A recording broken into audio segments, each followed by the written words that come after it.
Let's look at the working of sensory receptors with special reference to skin. In the skin, there are at least different types of sensory endings involved in touch stimulus reception. In skin, the receptors are concerned with at least five different senses: touch, pressure, heat, cold, and pain.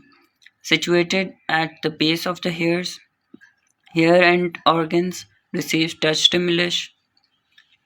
Number two, Messina corpuscles, encapsulated endings which line the papillae, which extend into the ridges of the fingertips. The corpuscle consist of spiral and much twisted endings, each of which ends in a knob. These are touch receptors. Number three, Pacinian corpuscles, situated quite deep in the body. These are also encapsulated neuron endings and receive deep pressure stimulus. Those located in the limbs probably form a basis for vibration sense. The intensity of stimulus received would either be transmitted in the form of repeated impulses or by more fibers carrying the impulse to the CNS. The relative abundance of various types of receptors differs greatly. For example, pain receptors are nearly 27 times more abundant than cold receptors. The cold receptors are nearly 10 times more abundant than heat or temperature receptors. The receptors are not disturbed evenly over the entire surface of the body. For example, touch receptors are much more numerous in the fingertips than in the skin of the back, as might be expected in the view of normal functions of those two parts of the body.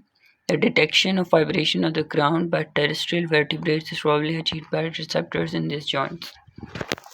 The stimulus received by the receptors in the skin, which are endings of sensory neurons, is passed to the motor neurons via inter or associative neurons, which are present in the brain, and via spinal cord impulse is sent by the motor neurons to the effectors, which are muscles and glands. Figure 17.1 shows us free nerve endings, pain, Messina corpuscles, touch, and Pacinian corpuscles, pressure. The sensation of touch, pressure, heat, cold, and pain are detected by modified sensory neurons having naked nerve endings, touch and pain receptors, or specialized cellular corpuscles, pressure, hot and cold receptors.